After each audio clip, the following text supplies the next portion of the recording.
তো ভিউয়ার্স আসসালামু আলাইকুম, সবাইকে স্বাগতম নতুন একটি নিয়োগ বিজ্ঞপ্তিতে।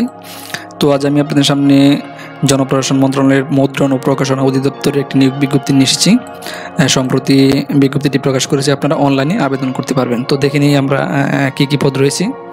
এখানে কারিগরি এবং অকারিগরি দুইটি ট্রেডে ভাগ করা হয়েছে। তো প্রথমে আমরা অকারিগরি পদসমূহ দেখে নিই। কম্পিউটার অপারেটর রয়েছে একটি পদ, এটা বিজ্ঞান বিভাগে স্নাতক সমান, এছাড়া কম্পিউটারের গতি তো থাকতেই হবে। সার্টিফিকার কাম কম্পিউটার অপারেটর, এটা রয়েছে দুইটি পদ, এটা স্নাতক পাস। তারপর 3 নম্বর রয়েছে 60 মুদ্রাক্ষরিক কাম কম্পিউটার অপারেটর, এটাও স্নাতক পাশে আবেদন করতে হবে। তো বিস্তারিত আপনারা একটু ভিডিওটি থামিয়ে দেখে নিতে পারেন, কারণ তো সব কিছু বলতে গেলে আসলে ভিডিওটি অনেক দীর্ঘ হয়ে যাবে। তারপর রয়েছে 4 নম্বরে লাইব্রেরিয়ান একটি পদ রয়েছে, ডিপ্লোমাধারী হতে হবে লাইব্রেরি সায়েন্সে। 5 নম্বর রয়েছে সহকারী লাইব্রেরিয়ান, এটাও ডিপ্লোমাধারী। 6 নম্বর রয়েছে অফিস সহকারী কাম কম্পিউটার মুদ্রাক্ষরিক। 58টি পদ রয়েছে, এটা আপনারা এইচএসসি অর্থাৎ ইন্টারমিডিয়েট পাশে আবেদন করতে পারবেন, কম্পিউটার দক্ষতা থাকতে হবে। 7 নম্বর রয়েছে হিসাব সহকারী 31টি পদ, এটাও বাণিজ্য বিভাগে উচ্চ মাধ্যমিক অর্থাৎ এইচএসসি পাস। স্টোর কিপার রয়েছে 12টি পদ, এটা উচ্চ মাধ্যমিক। সেলসম্যান 3টি, এটা উচ্চ মাধ্যমিক পাস। গাড়ি চালক রয়েছে 6টি, 8ম শ্রেণী পাস, তবে হালকা ও ভারী গাড়ি চালানোর বৈধ লাইসেন্স সহ 3 বছরের অভিজ্ঞতা থাকতে হবে। পাম্প চালক 3টি, 8ম শ্রেণী পাস। পাম্প চালানোয় অভিজ্ঞতা সব বৈদ্যুতিক বিষয়ে ট্রেড কোর্স সম্পন্ন হতে হবে। ডেসপাস রাইডার রয়েছে 5টি পদ, এটা উচ্চ মাধ্যমিক পাস। তারপরে রয়েছে অফিস সহায়ক 32টি পদ রয়েছে, এটা এসএসসি পাশে আবেদন করতে পারবেন।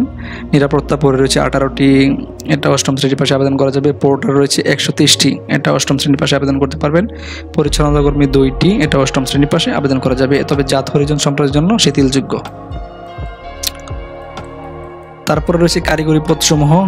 কপি হোল্ডার 26টি পদ রয়েছে, এটা উচ্চ মাধ্যমিক অর্থাৎ এইচএসসি, শুদ্ধ উচ্চারণ সহ পাণ্ডুলিপি পাঠে সক্ষম হতে হবে। সহকারী চেকার 6টি পদ রয়েছে, উচ্চ মাধ্যমিক পাস। কাগজ গণনায় পর্যাপ্ত জ্ঞান এবং খারাপ মুদ্রণ এবং ভুল নাম্বারিংয়ের জন্য বাতিল শীট পরীক্ষা করিবার সক্ষমতা থাকতে হবে। তারপরে রয়েছে 19 নম্বরে মেকানিক্যাল 2টি পদ রয়েছে, এটি হচ্ছে কোনো অনুমোদিত বিটিআই বা টিটিসি হতে সম্পৃক্ত থাকতে হবে। 20 নম্বর রয়েছে ইলেকট্রিশিয়ান একটি পদ, এটা মাধ্যমিক বা সমমান পরীক্ষা উত্তীর্ণ হতে হবে, এছাড়া বৈদ্যুতিকের কাজে পর্যাপ্ত জ্ঞান থাকতে হবে। বাইন্ডার রয়েছে 172টি পদ রয়েছে, বাইন্ডার পদে এখানে অনেকগুলো পদ রয়েছে, এটা মূলত মাধ্যমিক অর্থাৎ এসএসসি পাশে আবেদন করতে পারবেন। তারপর রয়েছে কাউন্টার প্রেসের জন্য 4টি, এটা 8ম শ্রেণী পাস। কাগজ গণনা এবং ব্যাংকিংয়ের কাজে জ্ঞান এবং অভিজ্ঞতা থাকতে হবে। তো টোটাল এখানে পদ রয়েছে মোট কারিগরি পদ 211টি, সর্বমোট 512টি পদ রয়েছে। তো কারা কারা আবেদন করতে পারবেন বা কারা কারা আবেদন করতে পারবেন আপনারা একটু দেখে নেবেন। এখানে যেমন মানিকগঞ্জ, গোপালগঞ্জ, রাজবাড়ী, শরীয়তপুর, জামালপুর, ব্রাহ্মণবাড়িয়া, চাঁদপুর, নড়াইল, বরিশাল, পিরোজপুর ও পটুয়াখালী জেলার অধিবাসীদের আবেদন করার প্রয়োজন নেই, তবে এতিম ও শারীরিক প্রতিবন্ধী কোটার প্রার্থীদের ক্ষেত্রে সকল জেলার প্রার্থীগণ আবেদন করতে পারবেন। তো এখন আমরা একটু সময়সূচি জেনে আপনারা কীভাবে আবেদন করবেন। আবেদন করতে হবে আপনাদেরকে অবশ্যই অনলাইনের মাধ্যমে। আবেদনের ঠিকানা হচ্ছে dpp.teletalk.com.bd।